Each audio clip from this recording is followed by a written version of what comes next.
부탁을 드립니다. 성도님들도 잘 아시겠지만 저에게 단점이 있다라면, 부족한 점이 있다라면 무엇이 있을까요?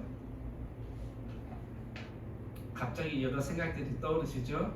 이것도 부족해 보이고 저것도 부족해 보이고 목사님 단점은 너무 많아요 라고 할 수 있지만, 제가 제 모습을 생각해 볼 때 약한 부분이 있고 단점이 있다면 음악에 재능이 없다는 사실입니다.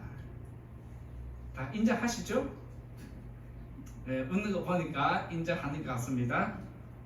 그래서 저는 음악에 재능이 없기 때문에 찬양을 잘하는 사람을 부러워하는 마음이 항상 있습니다. 그리고 때로는 찬양 사역자들이 악기를 연주하면서 또 정말 편안하게 찬양하는 그런 모습을 보고 찬양에 감정이입이 되어서 하나님을 더 바라보는 그런 모습을 보면 부러워하는 마음이 더 일어나기도 합니다.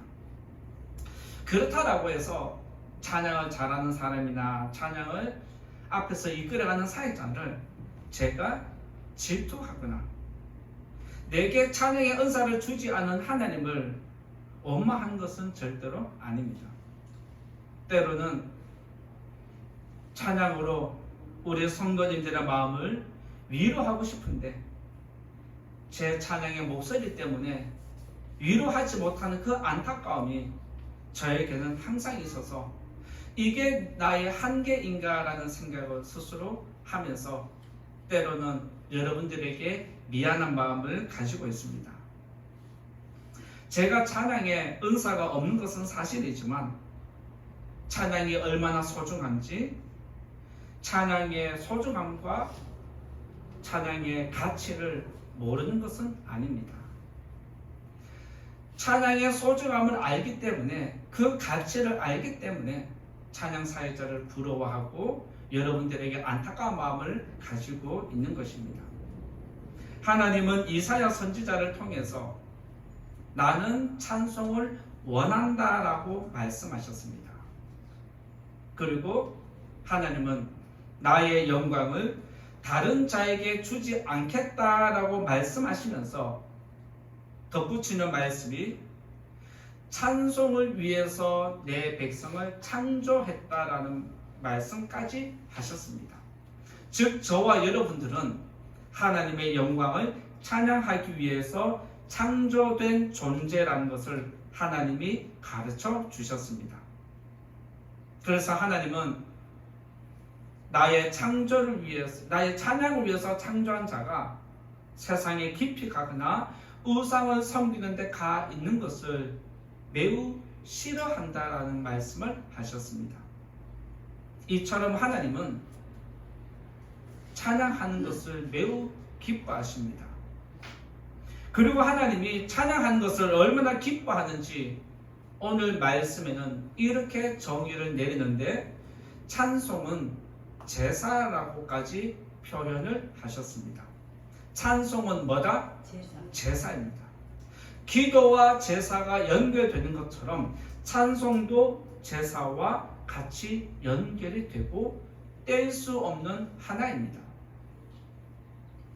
오늘 말씀에서 히브리서는 찬송을 제사로 연결하면서 우리에게 찬송의 소중함을 가르쳐 줍니다. 성도님들도 잘 알듯이 제사의 기능이 무엇입니까? 하나님과 죄인을 연결시켜 주는 것입니다. 제사는 하나님과 죄인을 연결시켜 주는 것입니다. 그리고 하나님은 죄인이 바치는 제물을 받으시고 죄인의 죄를 용서해 주십니다. 이것이 제사를 드리는 목적입니다. 따라서 제사는 하나님과 죄인을 관계를 회복시켜 주는 기능이 있습니다. 하나님과 죄인의 관계를 회복시키면 어떤 관계가 되느냐? 아버지와 자녀의 관계로 신분의 회복이 일어나는 것을 의미합니다. 그래서 찬양에는 제사의 기능이 있는데 제사의 기능을 찬양으로 연결시키면 찬양에는 하나님과 우리의 관계를 회복시키는 능력이 있습니다. 그리고 찬양에는 우리의 신분을 다시 회복시키는 능력 또한 있습니다. 그래서 찬양을 부르면서 우리는 죄에서 자유함을 얻고 구원의 기쁨으로 노래를 부르는 것도 이 때문입니다. 이처럼 찬양은 우리의 영혼을 치유하고 죄에서 구원하는 능력이 있습니다. 그 능력이 어디에 있는지 오늘 하나님은 우리에게 말씀해 주는데 10절에 그 내용이 있습니다. 10절 말씀 같이 한번 읽어볼까요? 10절 시작. 우리에게 제단이 있는데 장막에서 섬기는 자들은 그 제단에서 먹을 권한이 없나니. 10절 앞부분에 보면 우리에게 제단이 있다라는 표현을 하고 있습니다. 여기서 우리에게 제단이 있다는 것은 예수님이 우리들을 대신해서 십자가에서 죽은 그 제단을 의미합니다. 예수님의 죽음은 예수님이 우리들을 대신해서 영원한 제물로 희생하신 것은 단번에 죽음으로 인류의 모든 죄를 다 사할 수 있는 능력이 있습니다. 그래서 예수님의 단번의 희생은 영원까지 죄 사함의 효력이 적용되는 것입니다. 그래서 누구든지 앞으로도 어떤 사람이 이 땅에 태어나서 예수님을 믿는다 할지라도 그 죄 사함은 영원까지 세상 종말까지 지속된다라고 가르쳐 줍니다. 그래서 예수님을 믿는 모든 사람은 언제든지 어디서든지 하나님을 찬양하면 되는 것입니다. 오늘 말씀을 통해서 하나님이 받으시는 찬양이 무엇인지, 왜 우리가 하나님을 찬양해야 하는지, 찬양에는 관계 회복과 신분 회복이 있는데 그것이 어떻게 이루어지는지 또 말씀을 드리고자 합니다. 첫 번째로 대속을 찬양하자라고 말씀을 드리고자 합니다. 찬송의 제사를 드리자 해서 첫 번째는 대속을 찬양하자는 것입니다. 13절에 있는 말씀을 또 읽고 나누겠습니다. 13절 같이 읽어봅니다. 시작. 그런즉 우리도 그의 치욕을 짊어지고 영문 밖으로 그에게 나아가자. 여기서 그런즉이라는 단어가 보입니다. 이 단어가 사용되었다는 것은 앞에서 이렇게 했으니까 뒤에서 이제부터 따라오는 너희도 마땅히 무조건 이 행위를 따라해야 한다는 의미가 담겨 있습니다.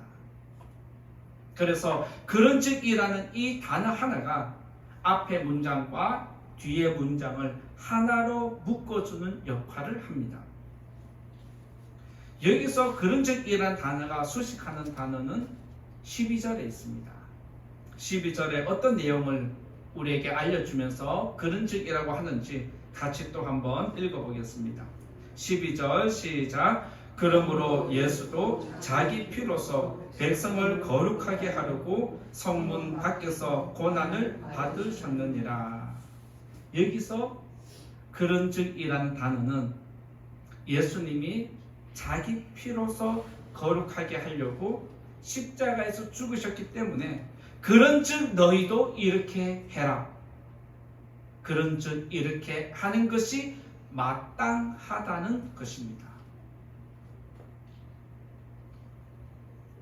이것은 예수님이 십자가를 지고 고난의 길을 걸어간 것처럼 너희들도 자기 십자가를 지고 예수님을 따라가야 하는 것이 마땅하다. 당연히 그렇게 해야 한다는 뜻입니다. 그리고 뒤에 13절 뒤에 보면 우리도 그의 치욕을 짊어지고 라는 문장이 있습니다. 우리도 그의 치욕을 짊어지고 라는 것은 예수님이 십자가를 지고 고통만 당한 것이 아니라 매우 부끄러움을 많이 당했다는 뜻입니다. 이것은 예수님이 십자가를 지는 것으로만 끝난 것이 아니라 십자가를 질 때 수치스러운 행동을 많이 당했다는 것입니다. 그리고 사람들에게 모욕감을 많이 당했다는 것인데, 모욕이라는 단어는 자존심이 짓밟히는 것을 의미합니다. 저와 여러분들이 지금까지 살아오면서 자존심을 짓밟힐 때마다 꿈틀꿈틀 때로는 화가 폭발하는 경우가 종종 있습니다. 그런데 예수님은 하나님임에도 불구하고 피조물에게 창조주가 자존심이 짓밟히는 이런 일들을 당했다는 것을 성경이 기록하고 있습니다.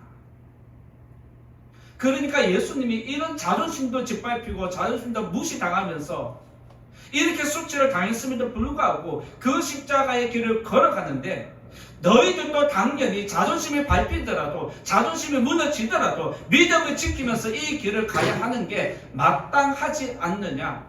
당연하다는 것입니다. 믿습니까? 우리는 믿음 생활하면서, 교회 일을 하면서 목회자에게, 직분자에게, 또 성도들 서로에게 말 때문에 상처를 받고 자존심이 짓밟히면서 교회를 떠나가고 상처받았다 그러고 하는 일들이 많이 있습니다. 이제부터 자존심이 짓밟힌다 할지라도 교회를 떠나겠습니까? 그러면 안 됩니다. 아시겠죠? 그러면 제가 의도적으로 여러분 자존심 짓밟으면 될까요? 안 될까요? 그것 또한 잘못된 겁니다. 로마 군인들이 예수님을 희롱했는데 희롱한 내용을 성경이 정말 자세히 기록해놨습니다. 마태복음 27장 29절에서 30절에 보면 가시관을 엮어 그 머리에 씌우고 갈대를 그 오른손에 들리고 그 앞에서 무릎을 꿇고 희롱했다라는 단어가 있습니다. 희롱했다라는 단어가 나옵니다. 이것은 창조주가 죄인에게 처참하게 짓밟히고 또 짓밟히고 아예 죽을 만큼 짓밟아서 더 이상 일어나지 못할 정도로 밟았다는 그런 뜻입니다. 그러면서 그들은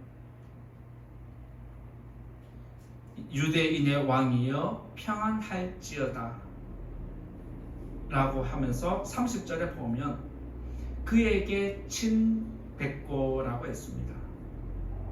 그에게 침까지 뱉는 모습을 성경이 자세히 기록해 놓았습니다. 왜 이처럼 예수님이 희롱당하고 자존심이 짓밟히는 그런 모습과 함께 로마 군인들에게 침뱉음을 당하는 일까지 해야 했습니까? 이것은 저와 여러분들을 대신해서 예수님이 당하신 고통인 겁니다. 믿습니까? 왜 이렇게 자세히 기록해 놓았느냐? 너희들이 이렇게 자존심이 짓밟히고 너희들 얼굴에 침뱉음을 당하면서도 너희들은 먹고 살기 위해서 뭐든지 하지 않느냐? 그런데 너희들이 믿음을 지키기 위해서 자존심이 무너지고 너희들의 얼굴에 침뱉음을 당하면서도 믿음을 포기하는 일들이 있으면 되겠느냐? 그렇게 하면 안 된다는 겁니다. 너희들을 위해서 먼저 이 모든 일들을 감당해낸 예수가 있기 때문에 예수님을 믿는 성도라면 마땅히 그런즉 이렇게 하는 게 당연하다는 것입니다.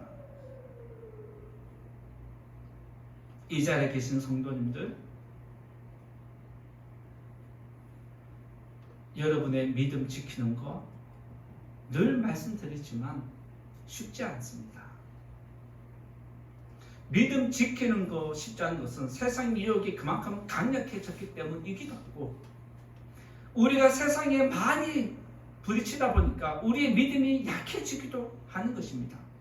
그런데 이럴 때에 우리의 자존심을 누군가가 건드리기 한다면, 내 얼굴에 침 뱉는 모욕을 준다면 언제든지 교회 문을 박차고 나가기 마련입니다.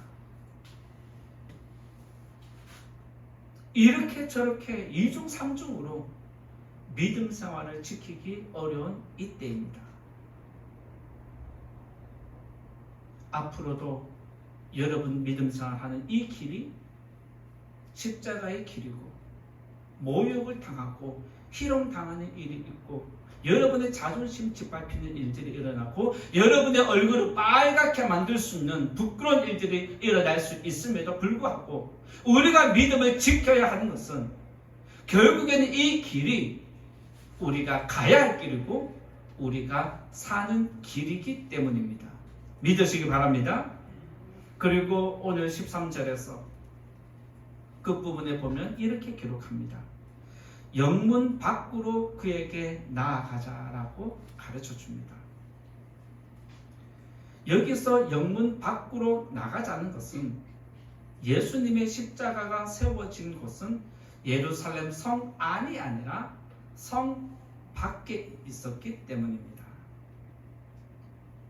이 말은 예수님이 성 밖에서 십자가 세워진 그곳에 이르렀기 때문에 예수님을 구주로 믿고 따라가는 성도들은 그런즉 마땅히 영문 밖으로 자기 십자가를 지고 예수님이 못 박히신 곳까지 가야 한다는 뜻입니다.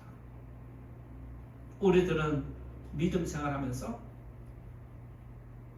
이것 때문에 시험 들고 저것 때문에 시험 들고 이래서 믿음이 약해져서, 때로는 자존심이 짓밟혀서, 때로는 내 얼굴에 저 사람이 목회자가 얼굴을 부끄럽게 했다고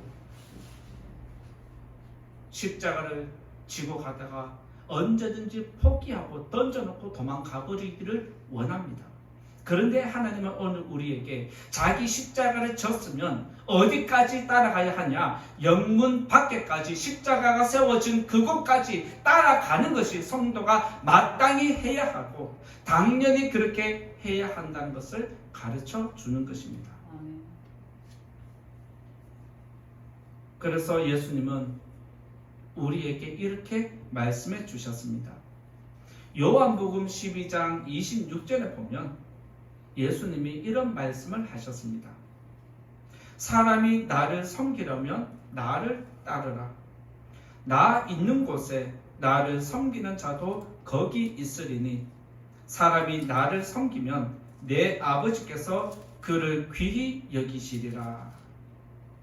예수님은 나를 섬기려면 나를 따라와야 하는데, 내가 십자가를 지고 영문 밖으로 그 고난의 길을 걸어가면 너희들도 자기 십자가를 지고 그 길을 따라와야 하고, 내가 골고다의 십자가에 못 박아 죽었으면 너희들도 그곳에서 자기 십자가에 못 박아 죽어야 한다는 겁니다. 내가 있는 곳에 너희도 있어야 한다는 의미가 이것입니다. 그런데 우리들은 고난의 길은 피하고 싶고 십자가에 못 박히는 일은 일어나지 않기를 바라면서 영광만을 취하고 싶은 욕심이, 탐심이 우리에게 있습니다. 우리가 영광을 원한다면 우리가 나의 십자가를 지고 영문 밖으로까지 나가야 하고, 그곳에서 우리는 예수님과 함께 십자가에 못 박힐 때 그 영광을 받을 수 있습니다.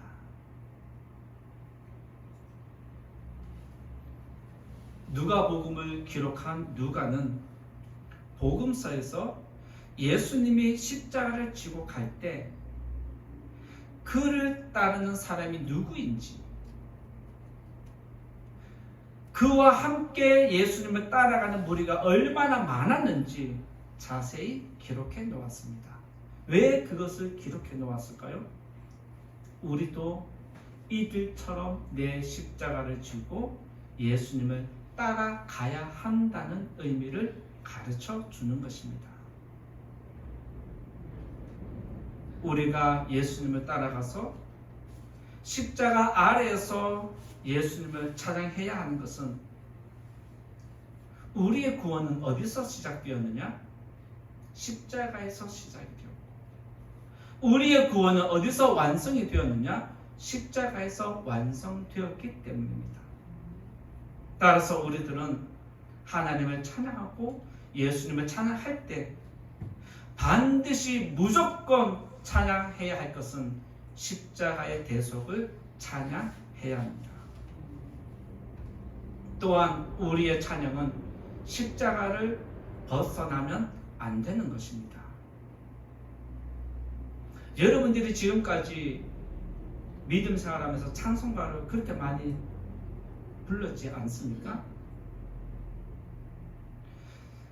복음성하고 찬송가의 차이점이 있다면 찬송가에는 어떤 가사를 보더라도 이 십자가의 대속이 항상 들어가 있습니다.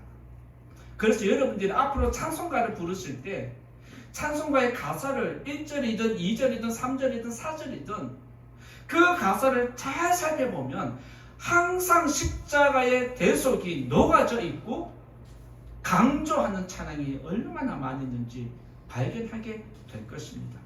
그래서 찬송을 부를 때에 여러분들이 오늘 우리가 부른 찬송 중에 십자가의 대속이 있나 없나 한번 확인해 보시면 됩니다.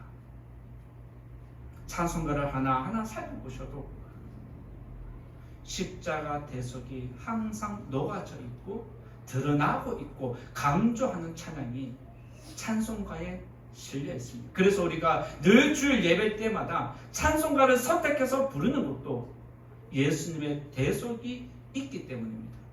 그래서 우리가 늘 하나님을 찬양할 때 이 대속을 절대로 빠뜨려서는 안 된다는 것을 기억하고 여러분들이 어느 곳에 있든지 어디를 가든지 하나님을 찬양할 때 나를 대신해서 모욕을 당하고 희롱당하신 그 주님을 예배하고 찬양하는 우리 모든 거룩한 성도님 되시기를 예수님 이름으로 부탁을 드리고 축원드립니다. 두 번째로 말씀드릴 것은 우리가 하나님의 찬송을 제사로 올려드릴 때 두 번째는 하나님 나라를 찬양하자는 것입니다. 두 번째는 하나님 나라를 찬양하자는 내용입니다. 14절에 있는 말씀 또 같이 읽어봅니다. 14절 시작. 우리가 여기에는 영구한 도성이 없으므로 장차 올 것을 찾나니. 여기에는 영구한 도성이 있다 없다? 있다. 에? 있다 없다? 있다. 영구한 도성이 있다 없다? 없다. 여기에는 이라는 단어가 무엇을 이야기하냐면 바로 지금 우리가 살아가고 있는 이 세상입니다. 다시 말씀드리면 내가 지금 살아있는 한 이 땅에는 영구한 도성, 하나님 나라, 천국이 없다는 뜻입니다. 사람들이 꽃놀이 가면 너무 좋아서 여기가 천국이다. 배가 부르면 여기가 천국이다. 행복한 것을 보는데 이 땅에는 천국이 있다 없다? 없다. 네, 그런 천국은 없어요. 배부르다고 천국이고 뭐 날씨 좋다고 천국이고 꽃이 폈다고 천국이면 그럼 천국 안 죽어도 되게요? 그런 게 아닙니다. 여기에는 천국이 없습니다.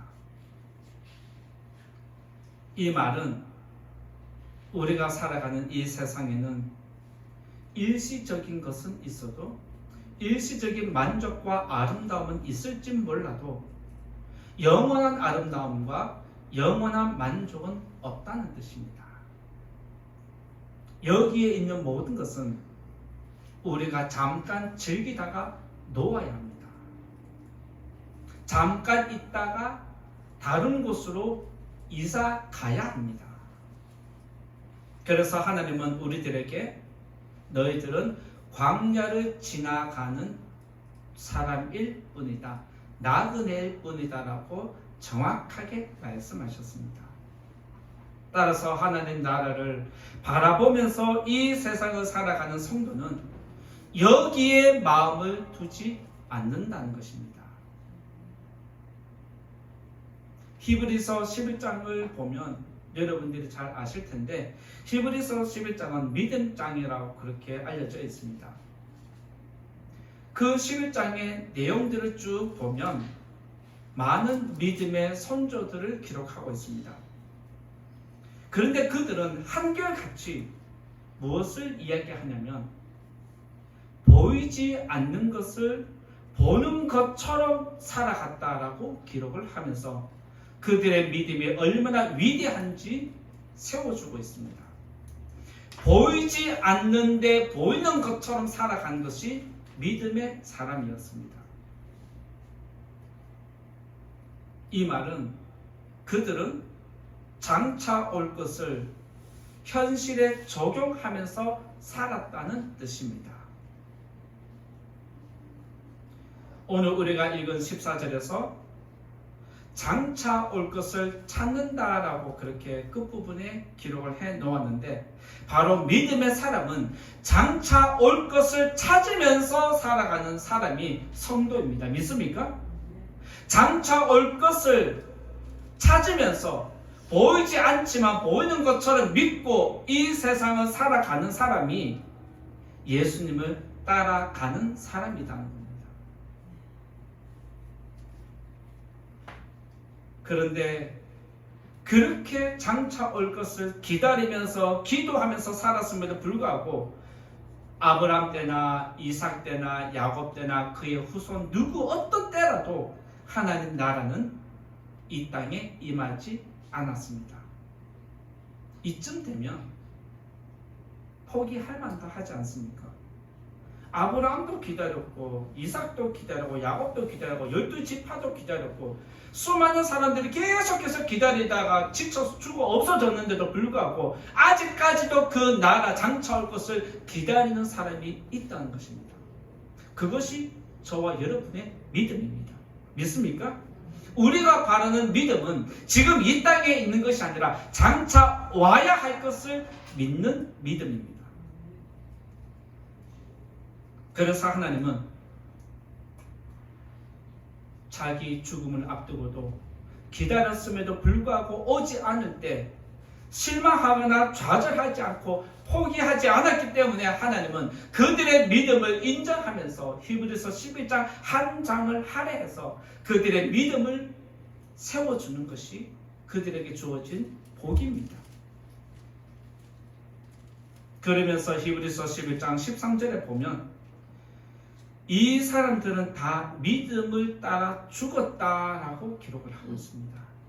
믿음을 따라 죽었다라는 것은 장차 올 것을 끝까지 놓지 않았다는 겁니다. 포기하지 않았다는 것을 알려줍니다. 예수님을 믿는 사람은 여기에서 완전한 것을 찾지 않습니다. 여기에서 만족을 찾지 않습니다. 따라서 우리가 장차 올 것을 찾는 것은 하나님 나라를 찬양하는 것과 같은 의미입니다. 사도 바울은 고린도전서 15장 부활장에서 어떤 사람이 가장 불쌍한 사람인가 라고 할 때에 부활이 없는 사람이라고 이야기를 했습니다. 부활이 없다는 것은 소망이 없이 살아가는 사람을 의미합니다. 여러분들이 돈을 모으는 이유와 목적이 있을 겁니다. 돈을 모으는 이유와 목적, 재미가 없으면 일하러 가지 않습니다. 돈을 벌려고 노력하지 않습니다. 돈을 모으는 목적은 거기에 따르는 이유와 목적이 있기 때문입니다. 마찬가지로 우리가 예수님을 믿는 이유와 목적이 확실한 것이라면 바로 부활입니다. 소망입니다. 이 부활의 소망이 확실한 사람일수록 우리의 믿음을 절대로 포기하지 않는 것입니다. 소망이 없으면 허무함에 빠지지만 소망이 있는 사람은 인생이 절대로 허무해지지 않습니다.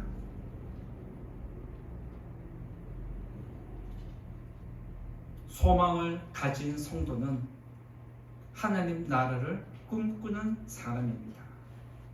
왜냐하면 여기에는 우리를 만족시키는 것이 없기 때문입니다. 여러분의 심령의 만족은 어디서 얻을 수 있느냐? 하나님 나라에서, 장차 올 나라에서 여러분의 모든 것을 만족할 수 있습니다. 느부갓네살 왕이 신상에 절하지 않는 사드락 메삭 아벤느고를 풀무불에 던져놓고자 할 때 한 번만 절해라 라고 했습니다. 그런데도 그들은 타협하지 않았습니다. 왜요? 차라리 죽는 게 낫다는 겁니다. 왜요? 죽는 게 낫다는 것은 영원한 생명이 장차 올 나라가 있다는 것을 믿기 때문에 그렇습니다. 그래서 장차 올 나라를 확신하는 사람, 부활의 소망이 확실한 사람은 죽음이 두렵지 않습니다. 언제든지 죽음을 선택할 수 있습니다. 그래서 믿음이 확실한 사람은 살아서 고통당하는 것보다 차라리 믿음 지키다가 지금 죽는 게 낫다라고 말하는 이유가 그것입니다. 그리고 그들이 생명을 포기하고 풀무불에 들어갔는데 그들이 하나도 상하지 않고 풀무불 밖으로 나왔을 때 어떤 일이 일어나냐면 느부갓네살 왕이 하나님을 찬양했다라고 성경이 기록을 하고 있습니다. 믿습니까? 여러분이 죽음을 두려워하지 않고 장차 올 나라를 위해서 모든 것을 포기할 수 있을 정도로 믿음을 지키면 세상 사람들이 여러분을 통해서 하나님을 예배하는 것입니다. 그런 여러분이 되기를 예수님 이름으로 축복을 드립니다. 또한 다리오 왕이 어쩔 수 없이 다니엘을 사자굴에 던져 넣었는데 다음날 다니엘은 멀쩡히 살아서 나왔습니다. 이 일에 대해서 하나님은 어떻게 그를 인정해 주냐면 그가 사자굴을 두려워하지 않은 것은, 사자굴에 들어간 것은 하나님을 믿었다라고 성경이 다시 한번 기록하고 있습니다. 다니엘이 사자굴을 두려워하지 않은 것은 하나님을 믿었는데 무엇을 믿었느냐? 나를 지켜줄 것. 내가 죽어도 나를 하나님 나라의 장차 올 성에 나를 들어가게 할 것. 이 영원한 생명을 믿었기 때문입니다. 그래서 하나님은 다니엘을 하나님을 믿었다라고 정확하게 기록을 하고 있습니다. 이처럼 하나님을 믿는 사람은 죽음을 두려워하지 않는데 장차 올 나라가 우리에게 들어와 있으면 우리들은 죽음을 두려워하지 않습니다. 만약 여러분이 죽음을 두려워한다면, 아직도 여러분이 이 세상의 만족을 찾고자 한다면 장차 올 나라가 우리에게 희미하거나 장차 올 나라가 내 심령에 확고하지 않기 때문입니다. 영원한 소망이 없는 사람은 이 세상을 노래합니다. 이 세상이 참 좋아. 꽃이 좋아, 사람이 좋아, 자연이 좋아, 즐기는 게 좋아, 이 세상을 계속해서 노래합니다. 그런데 소망이 있는 사람은 이 모든 것들을 창조하고 존재케 하고 유지하고 있는 하나님을 찬양합니다. 그래서 믿음이 있는 사람과 믿음이 없는 사람의 찬양의 목적과 포커스는 완전히 다른 것입니다.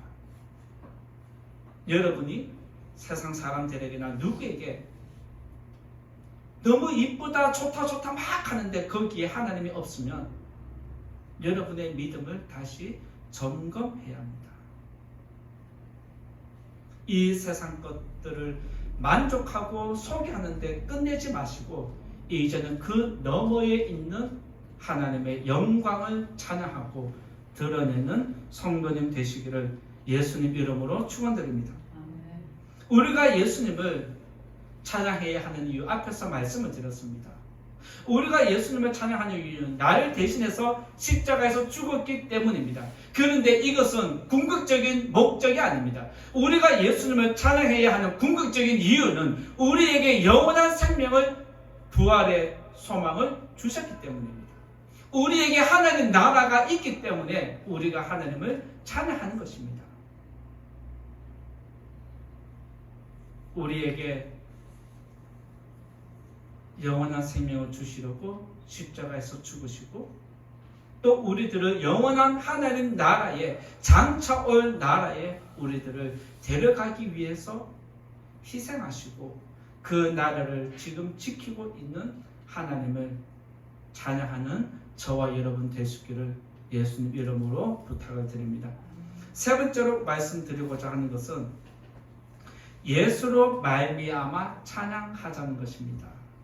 세 번째는 예수로 말미암아 찬양하자는 것입니다. 15절 말씀 같이 또 한번 읽어보겠습니다.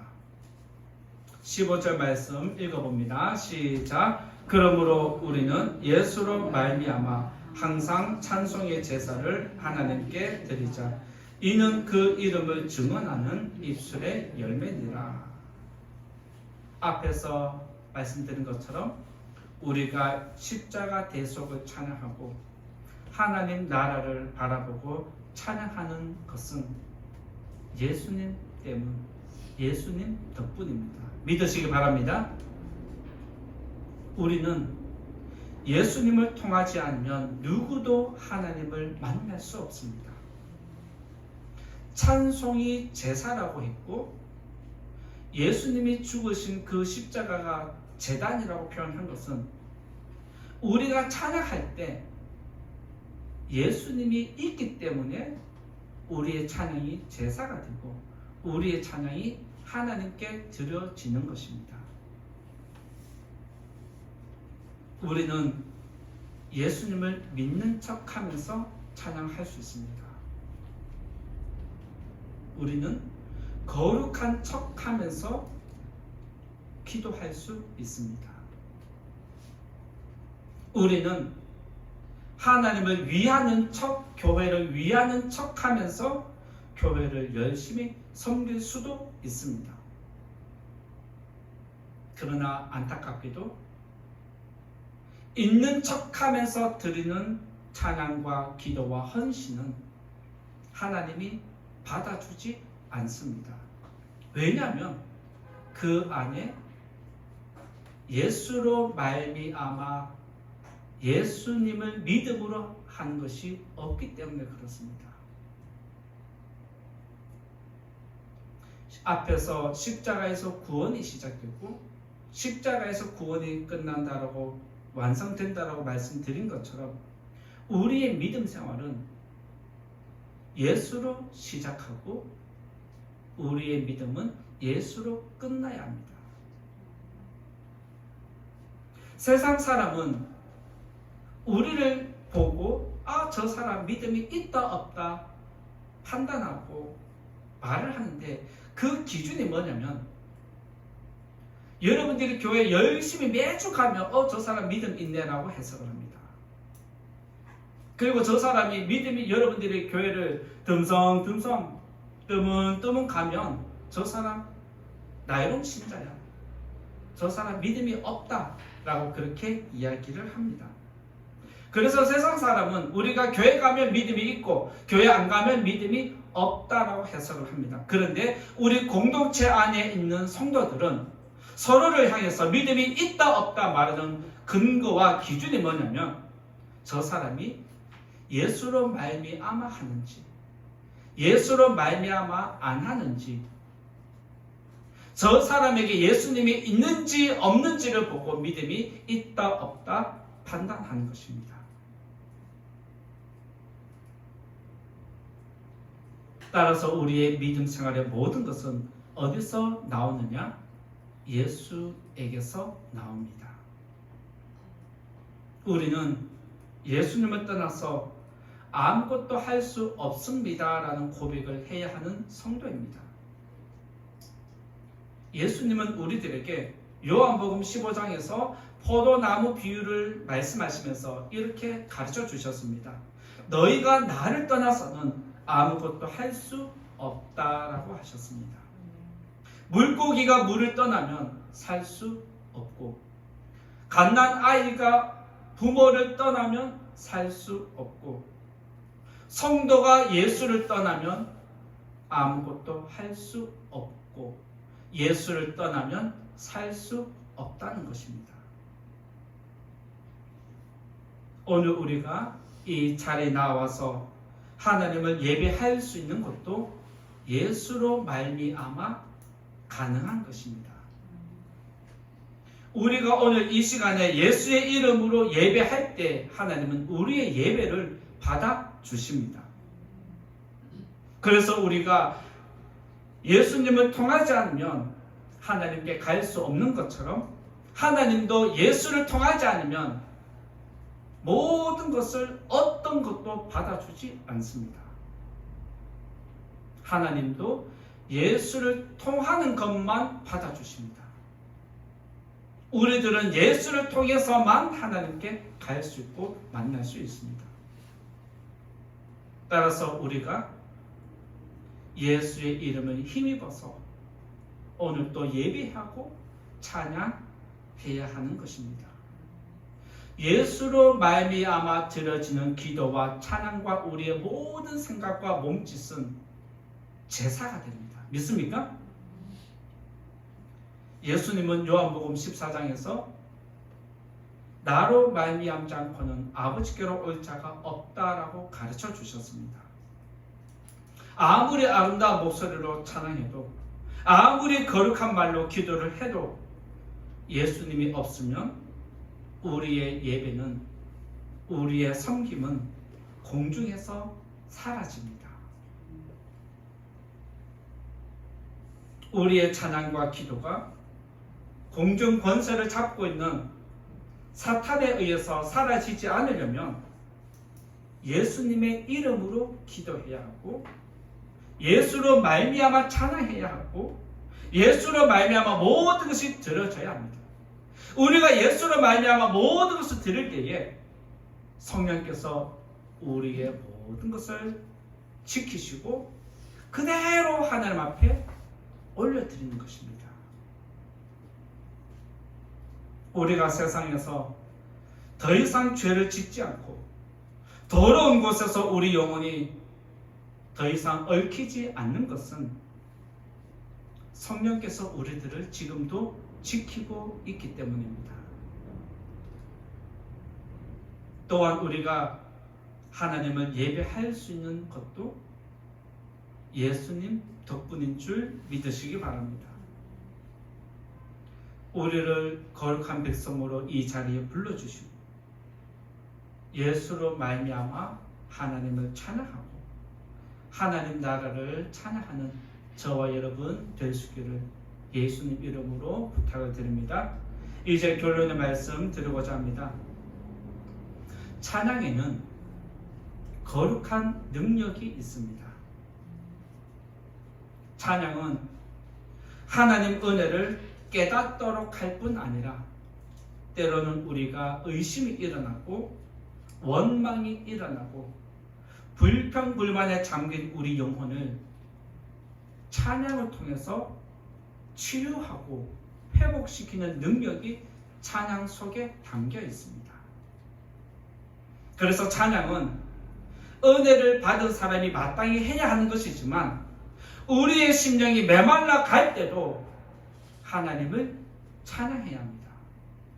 그래서 시들어가는 우리 영혼이 찬양으로 회복되는 것을 우리가 경험할 수 있습니다. 그래서 찬양하는 사람의 심령은 언제나 물된 동상처럼 거룩한 은혜가 항상 쏟아져 나오기 마련입니다. 여러분에게 은혜가 사라지고 나의 영혼이 메말라 간다고 느끼시면 다시 한번 찬양을 회복시키면 됩니다. 우리를 죄와 사망에서 구원하신 예수님을 언제나 찬양하는 성도가 되기를 원하고 오늘도 하나님 나라 장차 올 그 나라를 바라보면서 하나님을 예배하고 예수로 말미암아 오늘도 예배하는 여러분의 모든 심령에 하나님의 위로와 축복이 함께 하시기를 예수님 이름으로 축원드립니다. 말씀을 생각하면서 같이 기도하면 좋겠습니다. 우리가 찬송의